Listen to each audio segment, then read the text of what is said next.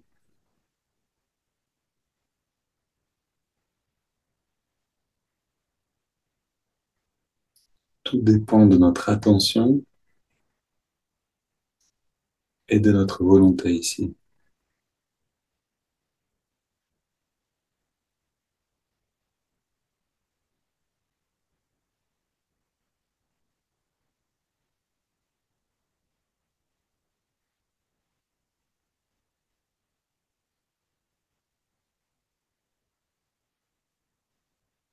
On dit que la grâce nous est toujours donnée et qu'on a besoin d'ouvrir les fenêtres de la maison pour que la lumière rentre. Et ici, on a besoin de laisser les distractions, les pensées de côté, simplement regarder cette lumière qui naît en nous.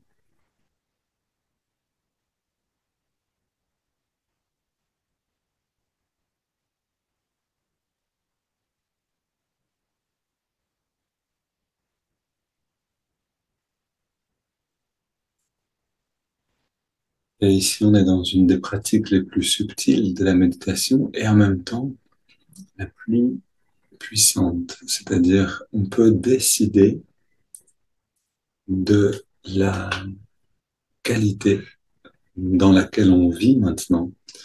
Tout ce qu'on a besoin pour ça, c'est la volonté et la constance, c'est-à-dire pouvoir regarder cette qualité-là jusqu'à la sentir.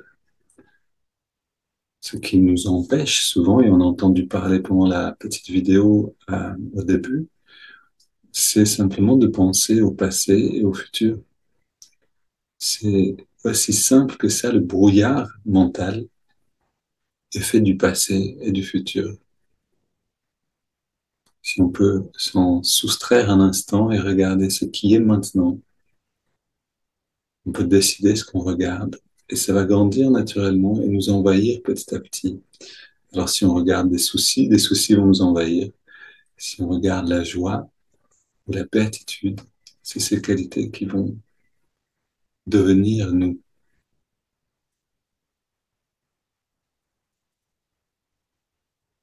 ou plutôt nous allons devenir ces qualités-là. Maintenant, respirons profondément. Le ventre sort à l'inspire, rentre à l'expiration.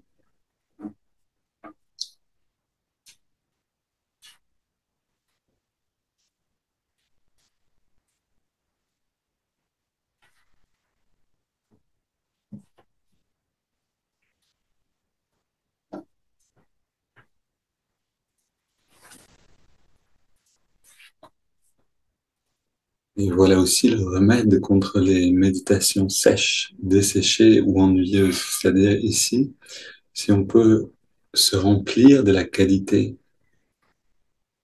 cette lumière-là, cette lumière du Christ qu'on a demandé avec le chant, ou une autre qualité qui nous plaît maintenant,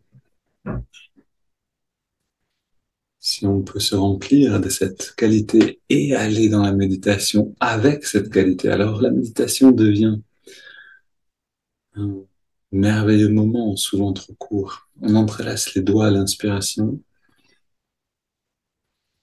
expire les mains vers l'avant, on arrondit le dos,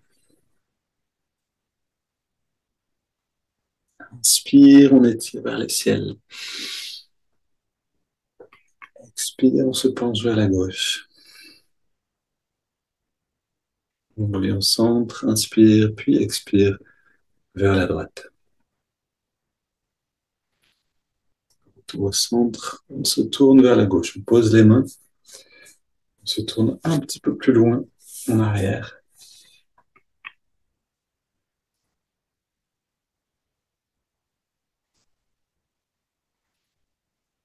Ok, on revient au centre, inspire vers les ciels, on se tourne vers la droite, on pose les mains et on va plus loin encore.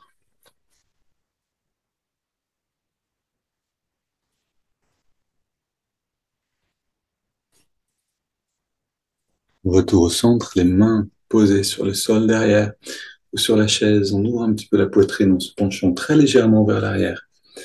Respire profondément.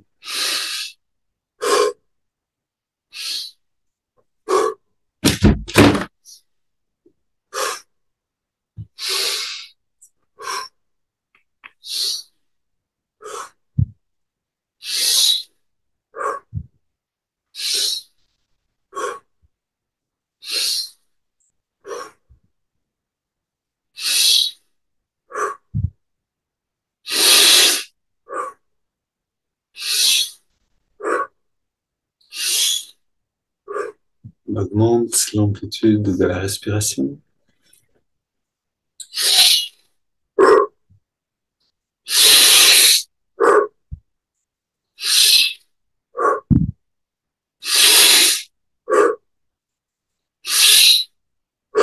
Cinq de plus.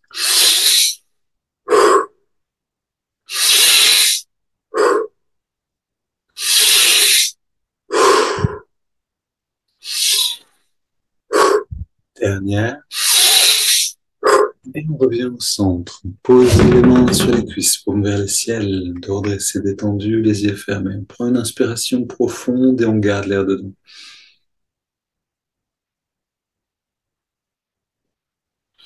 On retient le souffle un instant, puis on expire en détendant encore plus. On s'arrête de respirer quelques instants.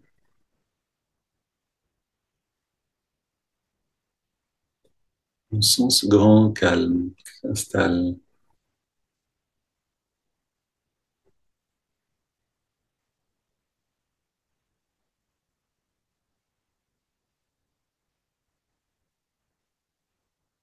On inspire à nouveau.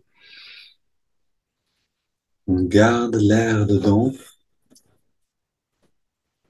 On rentre le ventre, on contracte le périnée, on redresse un peu plus le regard. On relâche et on expire.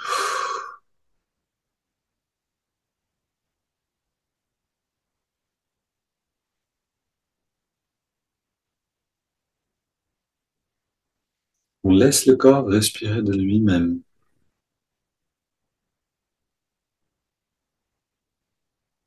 Dans le meilleur des cas, vous vous sentez suffisamment bien pour ne pas avoir envie de faire quoi que ce soit, mais simplement de ressentir.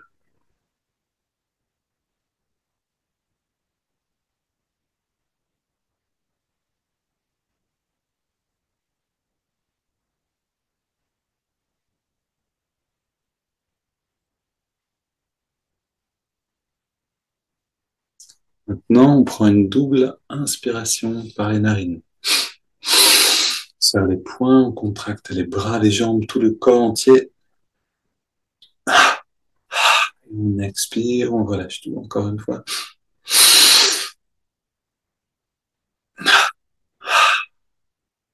Et encore une.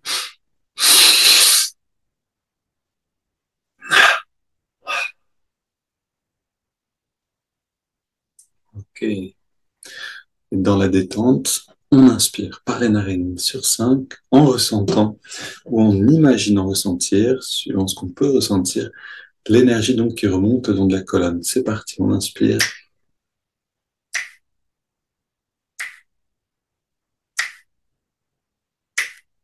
On garde l'air dedans. L'énergie vient à la jonction des sourcils. Expire.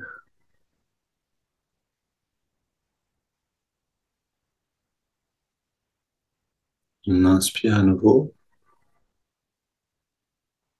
Comme un voyage le long du dos, à travers la colonne dans l'idéal. On retient le souffle.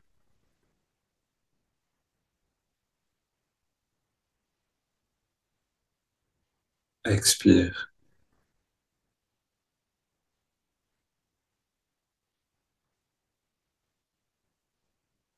Inspire.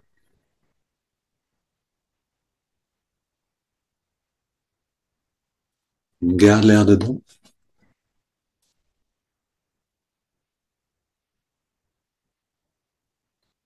Expire. Et à chaque fois, on sent qu'on gagne un petit peu plus de paix intérieure, c'est-à-dire tout devient plus tranquille, plus doux. On inspire à nouveau,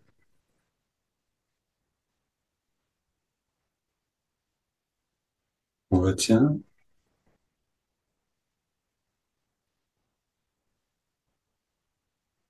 expire.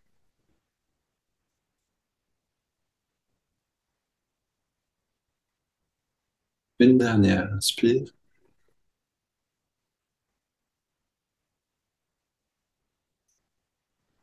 garde,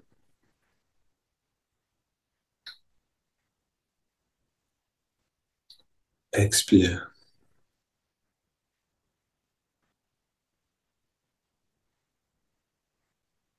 Puis on prend une inspiration profonde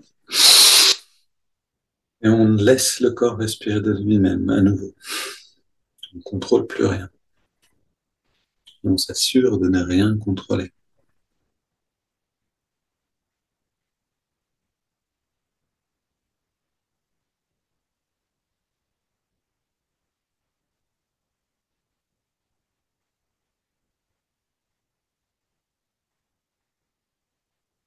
Et on ressent à l'intérieur. Alors, quand la dimension émotionnelle est tranquille, alors on peut aller profondément dans ce genre de pause, on peut aller très loin à l'intérieur. Maintenant, c'est possible qu'on ait des conflits, hein. On a tous des conflits intérieurs qui sont pas résolus, bien sûr, sinon on serait pas sur cette terre. On est là pour ça. Mais quand certains sont trop actifs, on peut ressentir de l'anxiété dans ces moments d'introspection. Dans ces cas-là, on a besoin de quelque chose de plus actif. Dans ces cas-là, on a besoin d'engager l'attention, comme en observant le souffle ou en contrôlant la respiration, et c'est OK.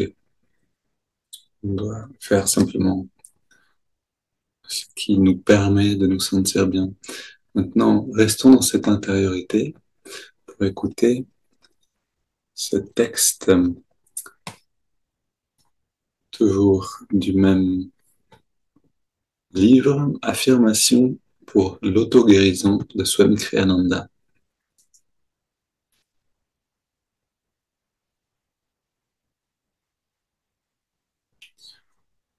Tant de nos échecs, tant de nos échecs dans la vie, comme maîtriser une nouvelle langue ou arrêter de fumer, réussir financièrement, bien s'entendre avec les autres, réussir ce que nous voulons faire, tout cela, tous ces échecs sont dus simplement à la pensée que ce que nous voulons accomplir nous est étranger. De même, beaucoup de nos réussites sont le résultat d'une acceptation totale de la nouveauté comme étant la nôtre. Le français, par exemple, donc ça c'est un Américain qui parle bien sûr, le français, par exemple, peut être appris plus facilement par l'élève qui s'absorbe dans la pensée «je suis français» que par la personne qui dit, comme le font souvent les enfants en classe, «ces gens-là parlent bizarrement». Et encore une fois, pour arrêter de fumer, comme l'a dit Mark Twain, fumer est l'habitude la plus facile au monde à abandonner. Je l'ai fait 1 millier de fois. Ainsi, nous sommes ce que nous pensons. La difficulté est que nos habitudes sont enfouies dans le subconscient.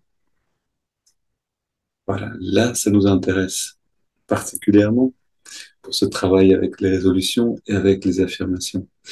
La difficulté est que nos habitudes sont enfouies dans le subconscient.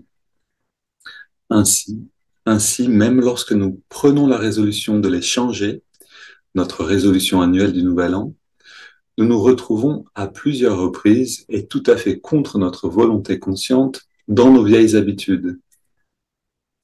En revanche, les affirmations, lorsqu'elles sont, donc les affirmations pour l'auto-guérison, lorsqu'elles sont répétées avec une profonde concentration, puis transportées dans le subconscient, peuvent nous changer à des niveaux de l'esprit sur lesquels la plupart d'entre nous ont peu de contrôle conscient.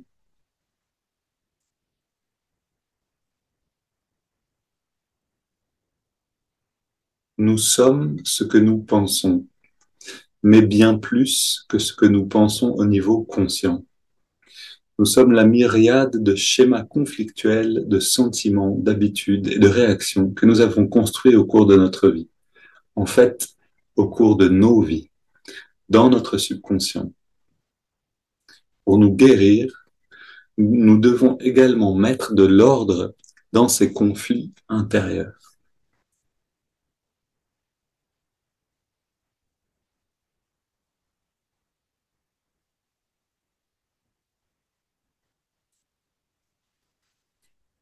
Voilà, on entendra la suite demain. C'est une partie essentielle.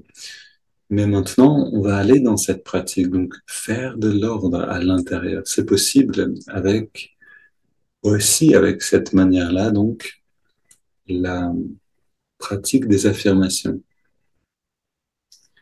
Et donc, pour ceux qui étaient là, et la plupart d'entre vous, vous étiez là hier ou avant-hier, reprenez l'affirmation que vous aviez et continuez de la construire, de l'améliorer. Je donne un exemple pour ceux qui n'étaient pas là. Si notre résolution, c'est par exemple de faire un petit peu de sport tous les jours, alors on va construire une affirmation qui nous encourage, qui nous rend la chose accessible, comme chaque jour,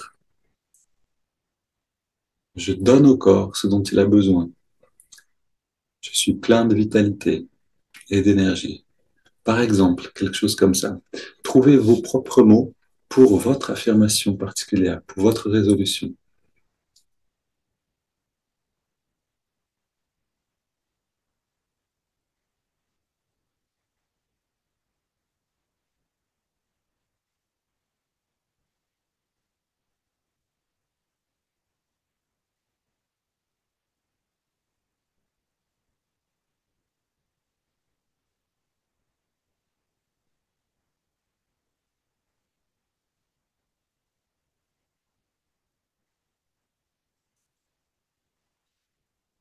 Ok, ça peut être une phrase très courte. Et maintenant, répétez-la simplement en, comme en la faisant résonner dans le lobe frontal pour la mettre en lien avec la superconscience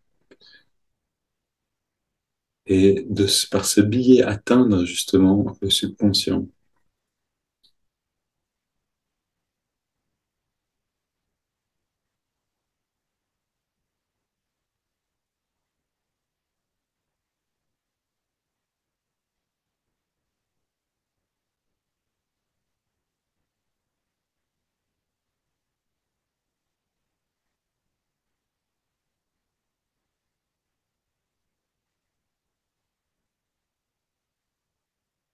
Ok, maintenant, on la laisse de côté un instant pour aller dans la pratique de l'intériorisation.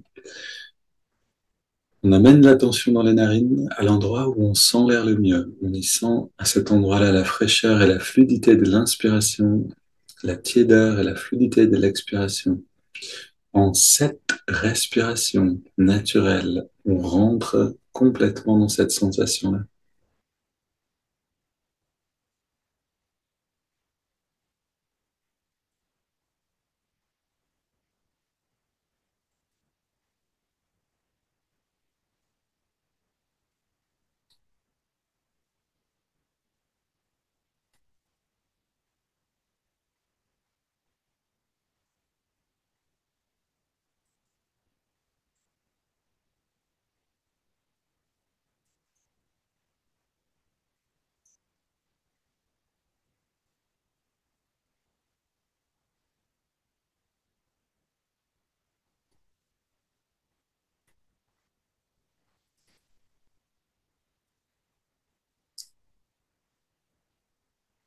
Maintenant, on ajoute le mouvement de l'index de la main droite.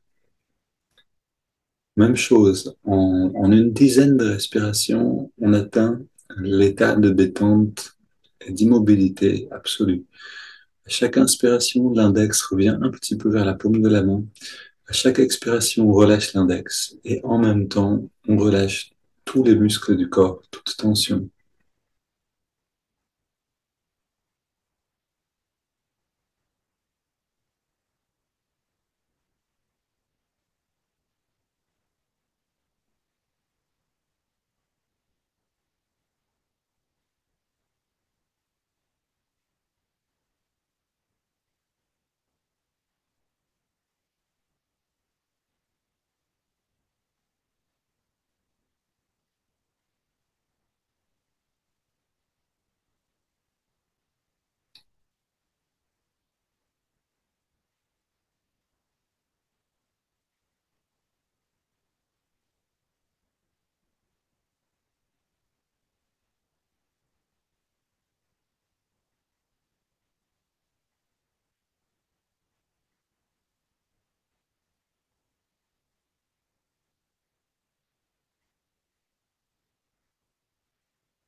Puis on ajoute maintenant le mantra Hong So.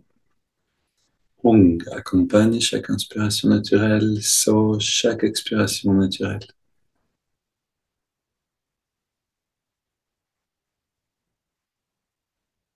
En fait, plus que ça, le mantra provient de la respiration elle-même. Essayons de l'entendre dans la respiration.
Encore quelques respirations pour garder les trois techniques ensemble. Aller un peu plus loin dedans.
Puis on prend une inspiration profonde. Expire en 3 fois et on arrête un instant de respirer.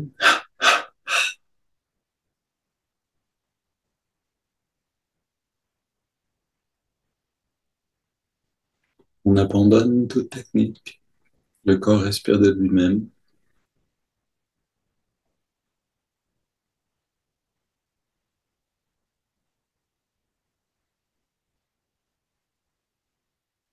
Tout en gardant le regard très légèrement redressé,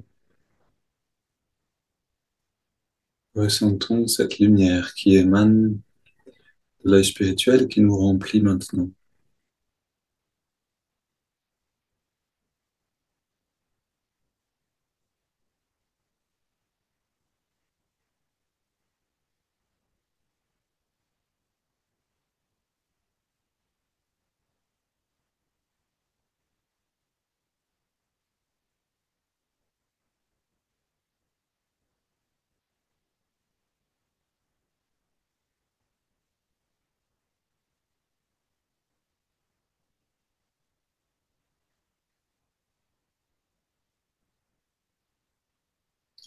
Et comme on l'a fait tout à l'heure après le chant, on observe cette lumière et on la laisse de cette manière s'épanouir naturellement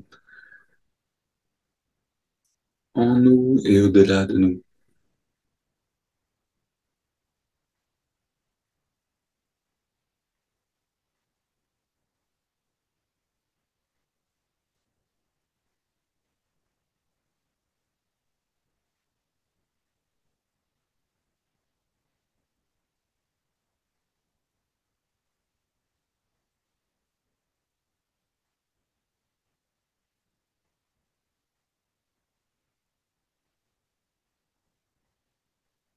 Et nous voilà juste dans le bon état pour se servir maintenant des affirmations avec une autre force, une autre efficacité. Restons dans cette intériorité et puis on peut répéter intérieurement notre affirmation en l'offrant à la conscience, à la superconscience par le biais de l'œil spirituel pour qu'elle aille transformer notre subconscient, faire de l'ordre à l'intérieur.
Et le plus précieux dans ce travail et dans cette répétition des affirmations, c'est le sentiment que donne l'affirmation elle-même. C'est ce sentiment qui est le langage pour la conscience, pour le subconscient. Cette expérience qui nous transforme vraiment. Vous pouvez prolonger ce temps-là, puis retourner dans l'expansion euh, et reprendre cette phrase pendant la journée.